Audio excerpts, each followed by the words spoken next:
Good morning, superstars. We've got ourselves to the right time of the year to talk about building your final 17. And I've got a list here of probably around 20 players, looking at your best final 13 starting side and then up towards your 17 if you could get that and had the money to get all of these guys, which we obviously don't, which means that we are going to have to pick guys from a cheaper standpoint. And there are guys that I'll speak about in the rest of the week's videos once we get to the buy, hold, risk, sell, and all those types of videos, questions and the like on focusing on guys in the 600s, the 500s, Olakuatus, Mattos, Jack Whitens, these types of guys that you could use to gather a really strong 17 if you can't afford all of the top guys. And we've spoken about how different team values are this year. We're about $1 million difference and lower this year than we were last year, with a lot of guys, obviously a lot of injuries, a lot of guys we haven't been able to hold for the entirety of the year. You've got Cleary and Hines dropping a fair bit of cash.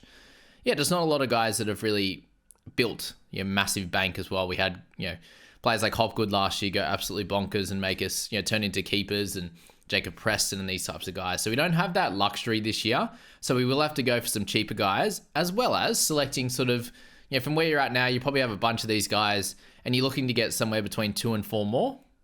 So this video is going to help you decide if that's going to be best. And then I think I'm gonna throw it out there tomorrow instead. But in the morning, first thing is a video around obviously the 3-game impact, and I've actually just had a quick little percentages done in there as well as to resting percentage chance as well in round 27 or around 26, or teams will pick one round there where they decide to rest players, and sometimes it's around 26 or 25. I think that'll happen in one of the weeks for some of these teams, and then other teams I think there's a very low chance. So we'll get into that tomorrow. But this video we focus on that final 17, and in the hooking position, I think you can select one of, maybe even 2 if you wanted to, obviously in the hooking position, but it hasn't been the best this year, that's for sure.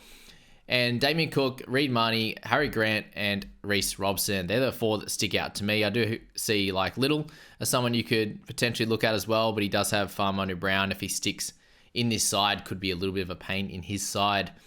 But these are the best 4. Cook, so he's averaging 54.2 right now, 758k. So he's the most expensive of the lot. So that's where it's good to see a little bit of a difference, because he's 100k more than Grant, 60k more than Robson, and 31,000 more than Reed Marnie. But with Cook there, the mins for him, or the minutes, might be a little bit of a worry at the back end of season if the season is done. And the big worry now is obviously, can they win without Latrell for the next month? We just got news actually that Latrell is not going to have season-ending surgery, and they're going to try and work through this. So for me, I think that most likely puts him at about a round 23 return with 5 rounds to go for the end of the season. If they win 2 of their next 4, 3 of their next 4, that puts him in a great spot to actually get into the final series when he comes back. So if that's the case, Cook will continue to play big minutes. There's obviously a worry that he doesn't. But if things go to plan, he will play every game for the rest of the season, which is really, really cool. Reed Marnie, so he's obviously out this week, so that's something to note. I think, though, he's likely to play every single game from round 20 onwards, and he's averaging 54.6 and has been pretty close to the best hooker all year. You'd say Robson was with him until Origin came around, obviously, for him playing massive minutes in Origin there. I've got Harry Grant on next on that list at 657.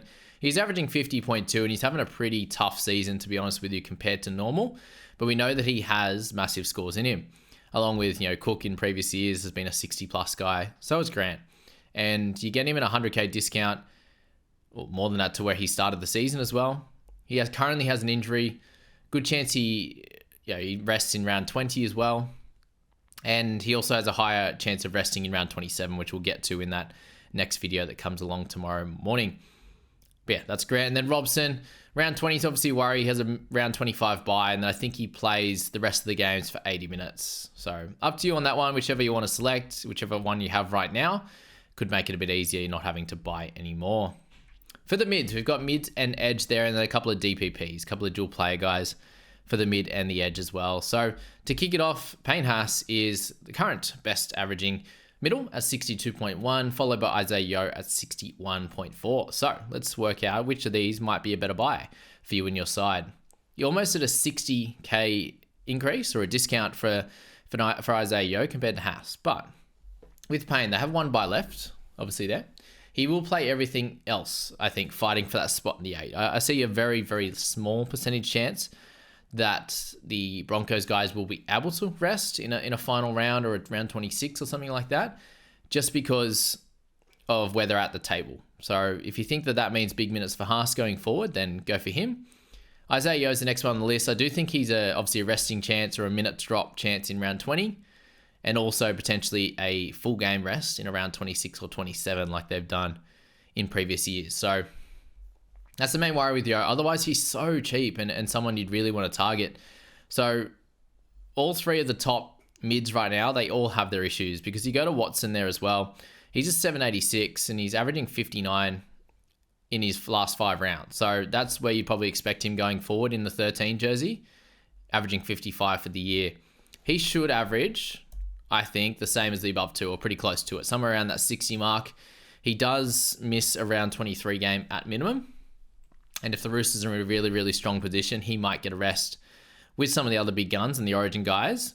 That's what we look at with the restings as well. It's mainly those Origin guys, or if guys have played all year and haven't missed a game, then maybe they get a rest as well. So at least round 23.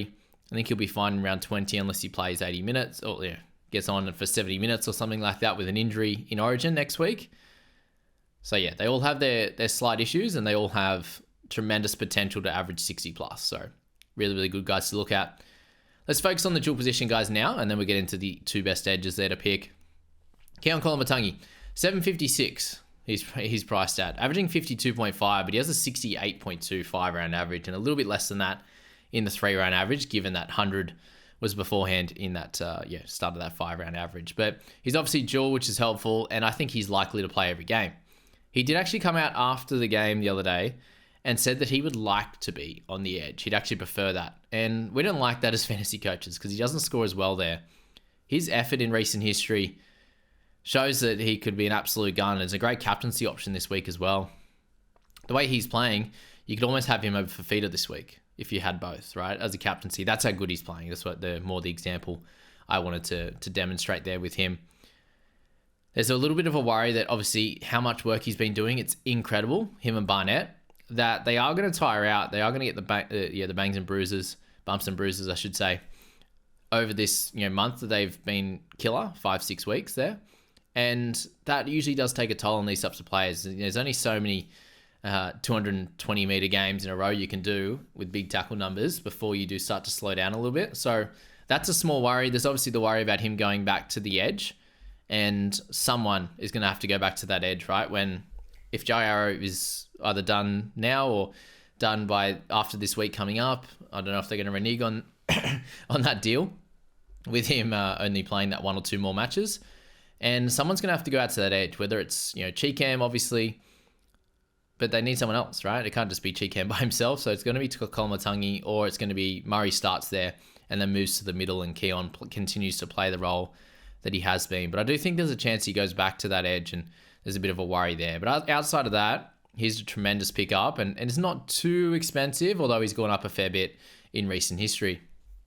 Barnett's at 807. He's obviously got the dual as well, averaging 55 for the year, 74 his last 5 round average, which is absolutely crazy form.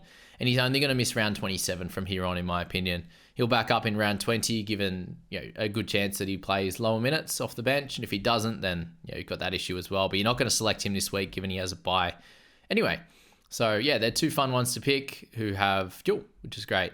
And then just straight up edges, the next 2 best. Well, Fafita's the best currently and has the highest average of the season outside of Nicho Hynes, who I did have in here, but I had the question mark, but now we can put a sad face because Nicho Hynes, unfortunately, out for 6 to 8 weeks, it looks like, with syndesmosis of the ankle, which is not good. So syndesmosis injury there.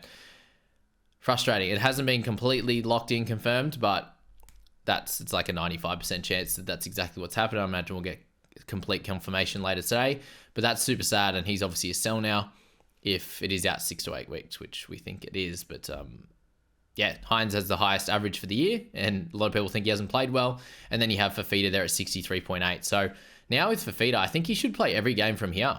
There's no real need to rest the Titans players for the rest of the season. They are going to be trying to push for a big run of games where they can get wins and get into the 8. But if not, they'll be sitting somewhere around that 12th, 13th, 11th, and just fighting for wins and to try and build some form into next year. So Fafita, one of the only guys that I expect to play every single game from here on in, unless he gets injured, right? So very, very cool to have. Angus Crichton at 754, very similar to that of Connor Watson, obviously.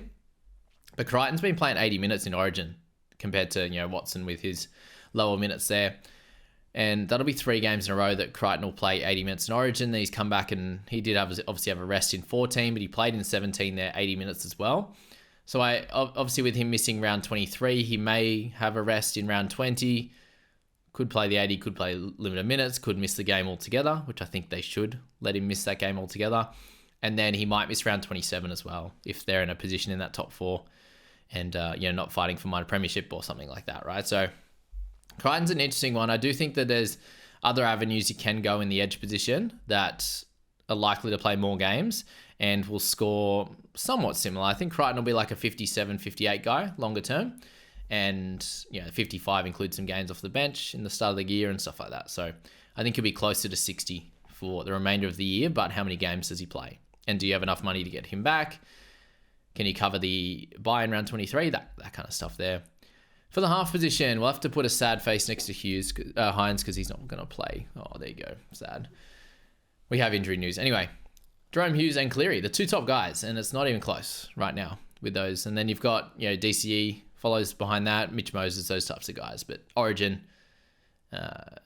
DCE's got to buy, that type of thing there. Hughesy, 788, 58.1's the average. He's been the most consistent all year. He has obviously the Munster to return risk to drop him down a bit, but he's in such good form and he has the risk of resting, obviously, in the back end there. And I think he should because he's, if Munster comes back eventually, he should be probably getting some form in while Hughesy can get a rest at some point. So I'm worried about that as an owner, but I think at this point, you're definitely not selling him and you could definitely buy him in around 20, given he's, one of the best in the position right now with Hines being gone.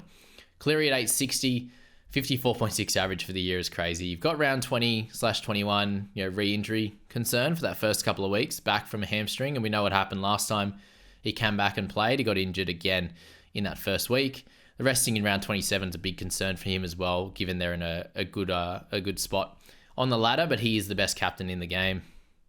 Yeah, we spoke about Hines. So the center position, there's a lot of different guys you can look at, but the 2 best are Ewan Aiken, who, he's actually got a higher average than that of Angus Crichton in the edge, but you'd be slotting him in the center for sure at 722k. A little bit cheaper than what he was. He was 60k up recently, given he had that bunch of really good weeks, but he's likely to play all the games from here. I think he's absolutely invaluable and needs to be in most sides. So there's a few guys here that stand out right now as really, really important guys, and I do think it's Dave Fafita and Ewan Aiken. So 2 edge, 1 center there in that one. The rest of the guys you could make an argument either way for yes or no, but those 2 guys are really standing out. If Colin Matangi, we knew he was going to play 13 for the rest of the year, I think he stands out as well. And the rest of the guys are hit and miss because Colin Matangi you could get this week, for example, there. So Aiken, super important. I think the Dolphins are going to be fighting for that top 4 spot / fighting for a home final. So I do think they play most of the year, unless any of these guys are carrying a bit of an injury. They might rest that last game, but if they're good to go, then I think they'll keep going. Dan Gagai, the next on the list, averaging 51.9 at 702k. He should just miss 1 game the rest of the year with their bye, in my opinion. I think with the Knights, they'll be fighting for a spot in the 8, and he's one of those guys I think is very, very safe. If he can play around 20, that would be great. If you're holding on, if you have him now, hold on. If you don't, have a look at him in round 20. But I think most likely for him, after they're buying 21, pick him up in 22 to get him for the rest of the year. And guys, you could look to buy. I think, Garrick is a very, very great pick. Like, I think he could be a 700 plus K guy. He's actually averaging 54 or 53. What is it? Whatever it was. I checked it before on my phone, but he's 52 to 54, whatever it was. I've got the number mixed up in my head, but when he's played over 70 minutes this year and not got injured. So, and that includes a 23 in there. He's been really, really consistent. And 52.8, I think it might be. Someone can check that in the comments, but I'd have him probably next on that list as a cheaper option. Has dropped a bit of cash and has 1 buy left. You got Bradman Best, you got Lomax, Carraz and Farnworth, all really solid holds or potential buys at a cheaper price if you need. That's all I had to say on that. And then the wing fullbacks. So Teddy, he is a clear best option right now based on current form. He's also the most expensive at 823. With that news of Latrell, 4 weeks out, if he's back in round 23, he's going to be a guy everyone wants to get into their side, given the way that he is playing right now. He's a 60-plus scorer and is going to be one of the best scorers in the game. So I can understand a terrific hold, a hard hold, he would be for sure. But I think it works out longer term, especially by that point, you're not going to have those extra trades left. So if he can just slot back in and go and score really well for you and be a captaincy option in the back end in certain weeks, then I think that's a cracking guy to have on your side. And when he comes back, there's unlikely for any restings. So he would be the guy, but we can't speak about him because he's injured. Tedesco misses 1 or 2 games the rest of the year, I think, after this round 19. So you obviously can't buy him this week, but following that, it's either round 23 when they have their bye and then round 27 or just the one. We'll see how things plan out. Edwards at 808k, 58.7 is the average. He's been crushing it, but he's going to lose goal kicking, most likely for Cleary there. A likely rest, I think, in round 27 as well, given he's an Origin player now also. That slows him down a little bit in terms of not being rested in that week. And then he's a great pick, I think, but still very expensive at 808. And we saw what happened in the back end of last year. He must have been hurt because he's been incredible all year. Kalen Ponga at 718 is going to be the next best, I think. There, 49.9 is the average. He has an injury-infected game in there for sure and started a bit slow, but we know how electric he can be in a 41 on the weekend. He's the underpriced pick, missing likely only 1 game in the last 8 with their bye. I don't think he misses any others unless he plays massive minutes in Origin here and they're worried about him coming back and backing up. But 2 other guys to look at, guys, is Walsh and To'o, both guns near 700k. But I think they're just underneath these guys, and they obviously have restings and buys potential to come. To'o with restings and Walsh with a buy there when the Broncos have their buy. So yeah, that's the best 17 guys. And obviously, as I said, I'll really focus on some of the cheaper guys, the mid-range, and also the cheaper players you might want to look at. Like if, now we've got the news on Latrell. Is Jai Gray a guy that you could grab? Potentially, yeah, if you've got a lot of trades. But if you're very low on trades, then it might be a tough one, given you'll only get... It's going to be a good amount of games. You got round 19, 20, 21, 22 most likely, and then you'll see Latrell come back. So is 4 games enough for someone like Jai Gray? It might be.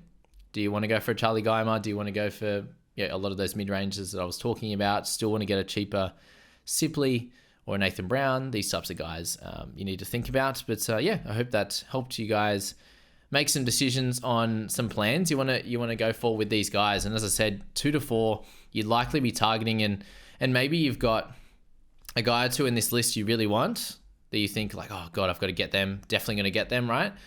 And look into that, because selecting a couple of these guys, they're very expensive, obviously. But if you're going for Payne Haas or Isaiah Yeo in that mid position, and you're going for, trying to get Fafita in, so they're 2 expensive guys, but then you want some guns in other positions as well, you may have to go a little bit cheaper and find a 550 to 650, 700k guy, your Cam Murray, these types of guys you might want in this mid and edge position. There's obviously a lot of really good scorers that you can get, and Murray's one of those guys at a cheaper price that could play the rest of the year. So we'll speak about him. But obviously, not a great buy over the next 2 weeks, I think, given he'll play massive minutes in Origin and probably play less minutes off the bench or something like that backing up. And then round 21, you'd want to look at someone like Cam Murray. So keep an eye out on which positions you want to spend up in and which positions you're happy to get someone that's a little bit cheaper or maybe a little bit undervalued, because a few of these guys have lost a bit of cash and, or their roles change in like a Maddo or something like that, or Whiten, and you want to capitalize on that underpriced attention, being the underpriced guy that can score pretty well and in your side, and be a guy in your 17 that can score really well and can almost match what's happening with these guys, but focusing on making sure you get 1 or 2 captaincy kind of potential players in your side as well. It's going to be super important. So thanks so much for joining me for this video and pod. And I wish you all the best of luck with sorting out your teams now that we know the fate of Nicho Hynes and also Latrell Mitchell. See you in the next one, guys, which will be the team list analysis after 4 p.m. today.